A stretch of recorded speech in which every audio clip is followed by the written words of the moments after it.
5 senses. All 5 senses. People think that when you market with eyes and ears.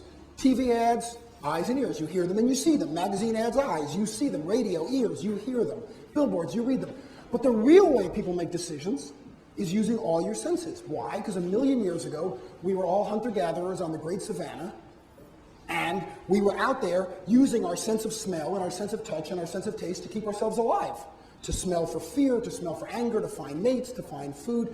We don't use very much of that anymore, but those powers are still there.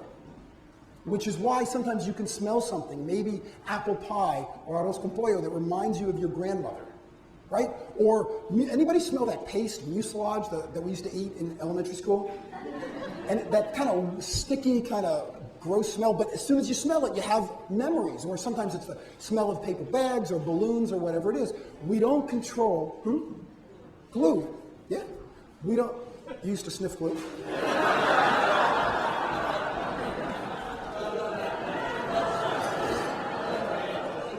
It's like an encounter group here.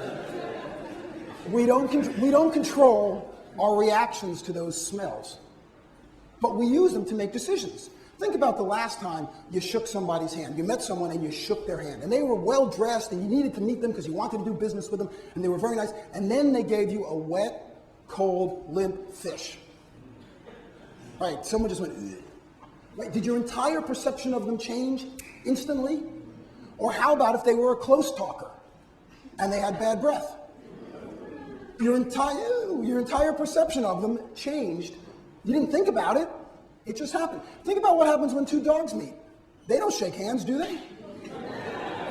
No, they circle around and they sniff each other to decide who's the alpha dog and who's the beta dog, which we don't tend to do that in polite society these days, do we? I mean, yes, there are bars on South Beach, I know, but for the most part, that's not done. But those powers of observation still work. We are controlled by those senses. So anytime we can include those senses in our branding, it only becomes stronger and stronger. The reason at meetings there is coffee and there is lunch is because you want a sensual experience, not sexual, sensual. Got it? I don't want to hear about lawsuits after this. Sensual. The reason those things are served is because you want a sensual experience where people can take in information in lots of different ways. It's a great story to tell to Floridians, because when I tell this story out of town, people don't get it. But all of y'all, I assume, have driven on the turnpike, right? And you know that somewhere after Orlando, well, first of all, you know about the rest stops, that every 45 miles or so, there's a rest stop. And you know that you have the northbound lane and the southbound lane, and in the middle are the rest stops. Have you noticed that in succeeding rest stops, where the men's room and the women's room changes? Sometimes it's on one side, sometimes it's on the other. I believe, I'm going to have to commission a study one of these days, maybe I can get the university to do it. I believe that the chances of you getting out of your car and going into the rest stop and having the bathroom you need on the side you're on is in direct inverse proportion to how badly you have to go to the bathroom. Because when you pull out, and you don't really have to go, usually it's because someone else has to go, you stop, you walk in, bathroom is right there. Just walk in the door, and in my case it says men, and I go in. But when you gotta go really bad, I mean back of your teeth floating bad, you pull up, you go in, and it's over there. And there's a busload of a church group of 400 kids on their way to Epcot holding hands with their buddies, right? That you can't get through. It's like the law of jellied toast. If you drop a piece of toast with grape jelly, the chance that it will fall jelly side down is directly proportional to the price of the carpet. It's the exact same law of statistics.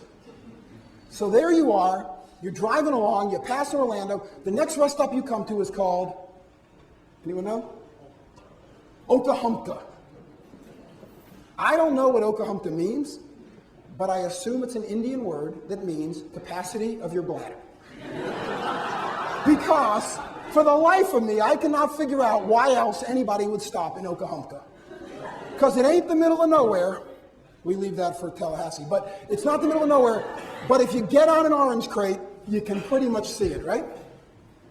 So you know that Oklahoma is there because of the bathrooms, because you will see, remember the cars we talked about? You'll see $100,000 Mercedes with the doors open, idling, just sitting in the parking lot. Because you know what happened is the guy got there and just opened the door and ran. And they do that knees together walk, which instantly to me says get out of the guy's way, but it doesn't say that to the 600 kids from the church group going to Epcot. But the only reason it's there is for the bathroom. And you see the people, they come in, they got that wild-eyed stare, right? They throw the doors open, and of course, the bathroom they need is over there. I'm like 4 miles away. And there's 900 kids between them. So then they have that look of abject terror, which is, you remember the old book, 50 Yards to the Outhouse by Willie Make It? Illustrated by Betty Won't? Well, that's pretty much the situation they're in. But there they go, trying to get through the kids, excusing me and elbowing these kids to get them out of the way. And then all of a sudden, they smell something.